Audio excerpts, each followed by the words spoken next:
हाँ तो मेरे दोस्त, आज का क्लास में हम लोग क्लास 11th का अर्थशास्त्र देखने वाले हैं। क्या देखेंगे? क्लास 11th का अर्थशास्त्र देखेंगे। और अर्थशास्त्र में दो किताब हैं, तो हम लोग देखेंगे सांख्यिकी। क्या देखेंगे? सांख्यिकी देखेंगे। और सांख्यिकी किताब का हम लोग पहला अध्याय देखने वाले हैं। और अध्याय का नाम है, क्या नाम है अध्याय का?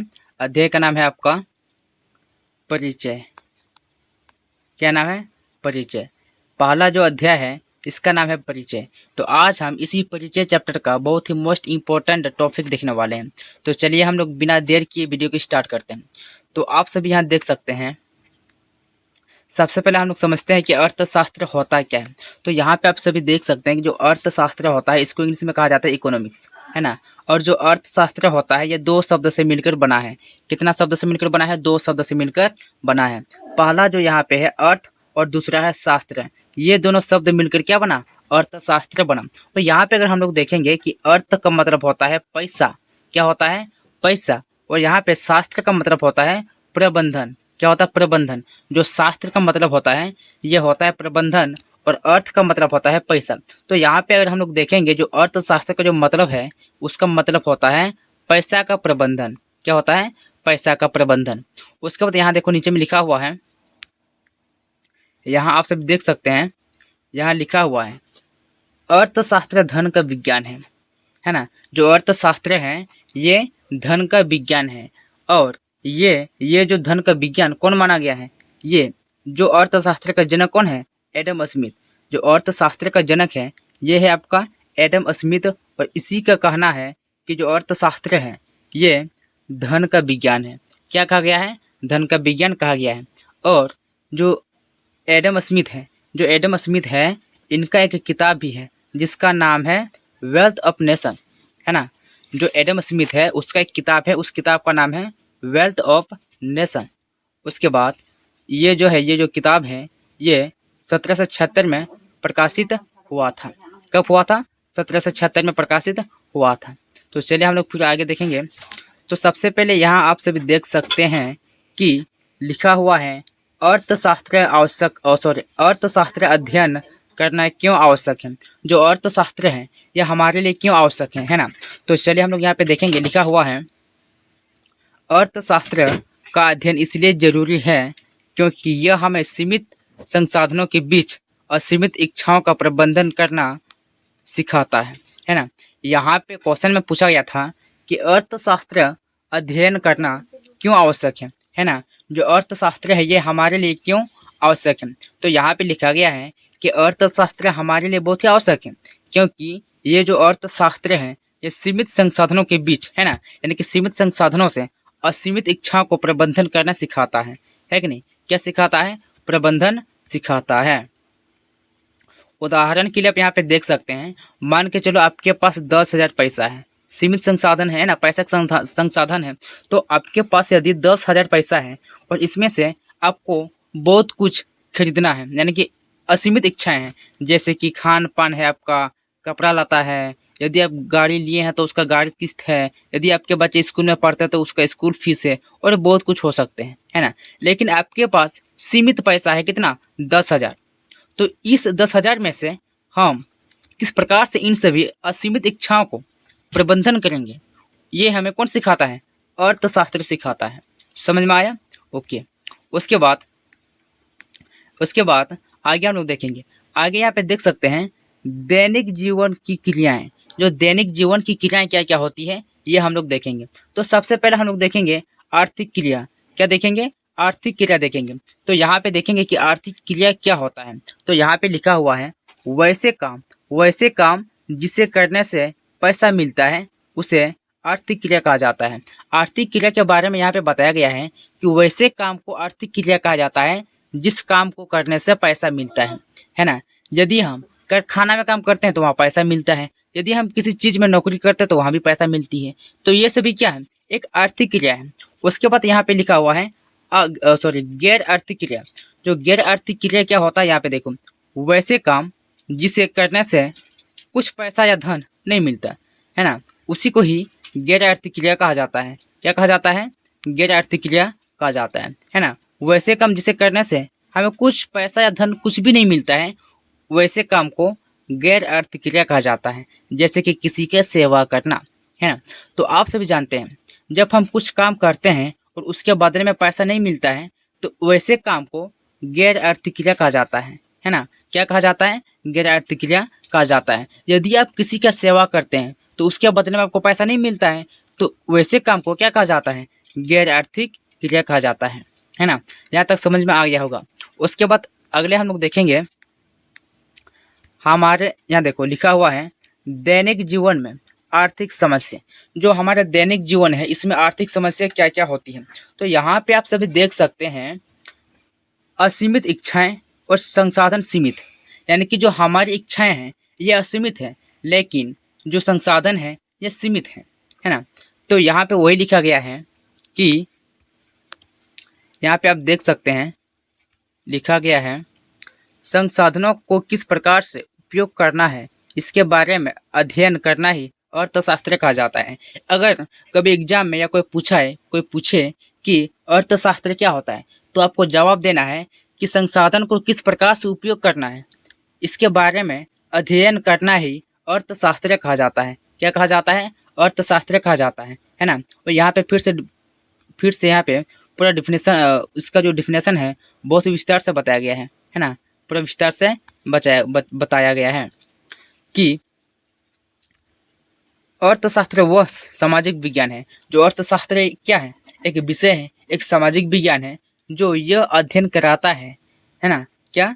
जो हमें अध्ययन कराता है मनुष्य अपना असीमित आवश्यकताओं का सीमित संसाधनों के बीच है ना के बीच या माध्यम से कैसे पूरी कर सकते हैं, यानी कि कैसे पूर्ति कर सकते हैं। सिंपल सी बात है, अर्थशास्त्र हमें सिखाता है कि असीमित इच्छाओं को सीमित संसाधनों के बीच कैसे पूर्ति कर सकते हैं, यह हमें सिखाता है कौन? अर्थशास्त्र। सिंपल सी बात है ना। उसके बाद यहाँ पे एक चीज़ कहा गया है। क्या कहा गया है सर? यहाँ पे कहा गया है कि जो अर्थशास्त्र है ना, जो अर्थशास्त्र है ये विकल्प चुनने का विज्ञान भी कहा जाता है। जो अर्थशास्त्र है ये विकल्प चुनने का विज्ञान भी कहा जाता है। क्यों कहा जाता है भाई? आइए हम यहाँ पे देखेंगे, है ना। क्योंकि अर्थशास्त्र यह बताता है कि कौन सी चीज़ को उपयोग किया जाए और कौन सा चीज़ को छोड़ दिया जाए। यहाँ पर आवश्यकता असीमित है ना, लेकिन संसाधन सीमित है, इसीलिए चुनने का मौका देता है ना। यहाँ पे बताया गया है कि जो अर्थशास्त्र है यह विकल्प चुनने का विज्ञान है, लेकिन क्यों है ये हम बताते हैं। देखो, जो अर्थशास्त्र है यह हमें सिखाता है कि कौन सी चीज़ को है ना उपयोग किया जाए और कौन सा चीज़ को नहीं उपयोग किया जाए, है ना। क्योंकि हमारी जो आवश्यकताएं हैं ये क्या है? असीमित है, लेकिन जो संसाधन है ये सीमित है। तो कुछ कुछ चीज़ों को हमें छोड़ना चाहिए और कुछ कुछ चीज़ों को हमें उपयोग में लाना चाहिए, है ना। इसीलिए यहाँ पर अगर यदि आपके पास 50 रुपया पैसा है ना, कितना? 50 है, 50 रुपया पैसा है। यदि आपके पास घर में तेल खत्म हो गया है ना, जो राशन का सामान है ये खत्म हो गया है, तो यदि आपको 20 रुपये का तेल लेना है ना, उसके बाद 30 का क्या लेना है? आलू लेना है। क्या लेना है? आलू लेना है। लेकिन इसके साथ साथ आलू आपके घर में कुछ है, लेकिन जो मसाला है ना, जो मसाला है ये बिल्कुल भी नहीं है। तो बताओ आप इस आलू के बदले में क्या लेंगे? मसाला, क्योंकि मसाला नहीं है ना, जो मसाला है वो नहीं है। इसीलिए आप 50 रुपया में से है ना, 50 रुपया में से 20 का क्या लेंगे? है ना, 20 का लेंगे तेल। उसके बाद जो 30 का आप लेना चाहते थे जो आलू, उसके बदले में आप क्या लेंगे? मसाला। क्या लेंगे? मसाला, है ना, क्योंकि आपके घर में मसाला बिल्कुल भी नहीं है।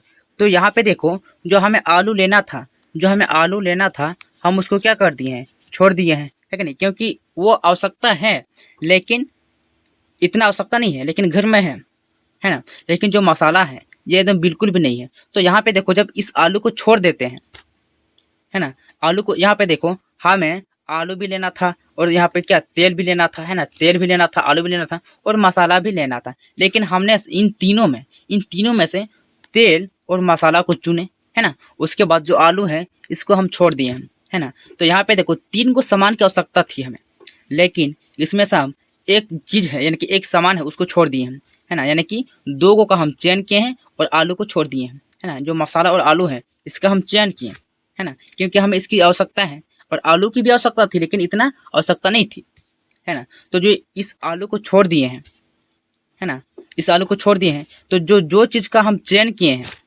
तो यही बताता है कि अर्थशास्त्र हमें चयन करने का क्या मौका देता है ना। तो यहाँ पे यही बताया गया है।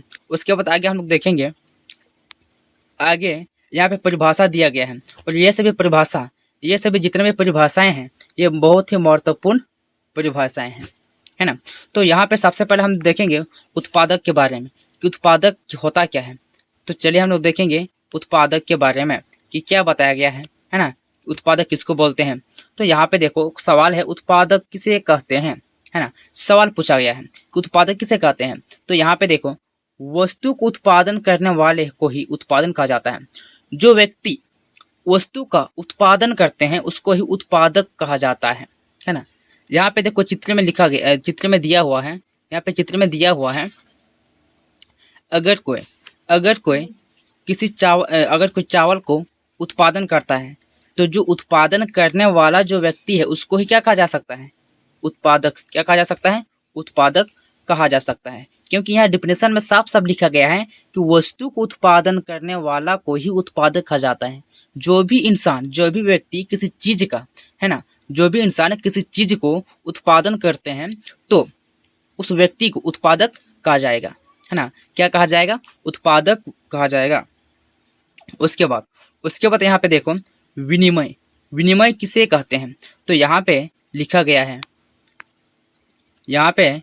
गया है वस्तु के बदले में वस्तु ही देना या लेना, अर्थात कि वस्तु का आदान प्रदान करना ही विनिमय कहा जाता है ना। यहाँ पे बताया गया है कि जब हम वस्तु के बदले में वस्तु को ही लेते हैं या देते हैं उसको ही विनिमय कहा जाता है। उदाहरण के लिए मान के चलो, यहाँ पे उदाहरण में दिया गया है ना। मान के चलो ये जो व्यक्ति है इस व्यक्ति के पास फल है लेकिन इसको चाहिए क्या, किताब। क्या चाहिए, किताब चाहिए, है ना। लेकिन इस व्यक्ति के पास किताब है लेकिन इसको चाहिए क्या, फल। क्या चाहिए, फल चाहिए। तो देखो यदि इस व्यक्ति को, है ना, मान लो यहाँ एक व्यक्ति है ना, यहाँ एक व्यक्ति है, मान लो यहाँ ये एक व्यक्ति है, ठीक है, यहाँ भी एक व्यक्ति है ना। तो इस व्यक्ति को किताब चाहिए और इस व्यक्ति को फल चाहिए। तो यहाँ पे क्या करेंगे ये दोनों, ये किताब को इस व्यक्ति को दे देगा और ये जो व्यक्ति है ये अपना फल को इसको दे देगा, है ना। तो किसी भी चीज़ का आदान प्रदान करना ही विनिमय कहा जाता है। क्या कहा जाता है, विनिमय कहा जाता है। मान लो आपको चाहिए चप्पल। क्या चाहिए, चप्पल, है ना। यदि आपको चप्पल चाहिए, है ना, और आपके पास है चावल, है ना, आपके पास है चावल, तो कोई व्यक्ति होगा कि उसको चाहिए चावल और उसके पास है चप्पल, है ना। यदि आपके पास चप्पल है और आपको चाहिए चावल और जो व्यक्ति के पास चावल है उसको चाहिए चप्पल, तो आप उसके साथ वस्तु को आदान प्रदान कर सकते हैं, है कि नहीं। आप उसको चप्पल दे सकते हैं और वे उसके बदले में जो आपकी आवश्यकता है, जो चावल की आवश्यकता है वो आपको दे सकता है। तो इसी को कहा जाता है विनिमय। क्या कहा जाता है, विनिमय, है ना। उसके बाद आगे यहाँ पे लिखा हुआ है वितरण किसे कहते हैं। क्या पूछा गया है, वितरण किसे कहते हैं। तो यहाँ पे देखो किसी भी वस्तु या चीज़ का बांटना ही वितरण कहा जाता है। सिंपल सी बात है, यदि आप किसी चीज़ को बांट देते हैं या बांटते हैं तो इसी को क्या, वितरण कहा जाता है। किसी चीज़ का, है ना, किसी चीज़ का बांटना ही, है ना, बांटना ही क्या कहा जाता है, वितरण। क्या कहा जाता है, वितरण कहा जाता है ना। उसके बाद आगे हम लोग देखेंगे, क्या देखेंगे, देखिए यहाँ पे लिखा हुआ है उपभोक्ता किसे, क्या लिखा गया है, उपभोक्ता किसे कहते हैं, है ना। सवाल में पूछा गया है उपभोक्ता किसे कहते हैं। तो आइए हम समझते हैं कि उपभोक्ता किसको कहा जाता है। तो यहाँ पे लिखा गया है किसी वस्तु को खरीदना और उस वस्तु के बदले में भुगतान करना ही उपभोक्ता कहा जाता है। अर्थात कि वस्तु को खरीदना ही उपभोक्ता कहा जाता है।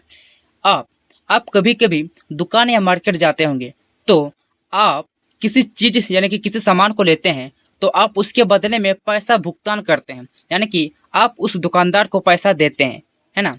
तो इसी को कहा जाता है उपभोक्ता, यानी कि आप उपभोक्ता हो गए। यानी कि जब कोई व्यक्ति किसी सामान को लेते हैं, है ना? जब किसी सामान को खरीदते हैं तो उसी व्यक्ति को ही उपभोक्ता कहा जाता है ना? क्या कहा जाएगा? उपभोक्ता कहा जाएगा। उसके बाद आगे है उपभोग। क्या है? उपभोग। हमने देखा क्या? उपभोक्ता, लेकिन यहाँ पे क्या है? उपभोग किसे कहते हैं?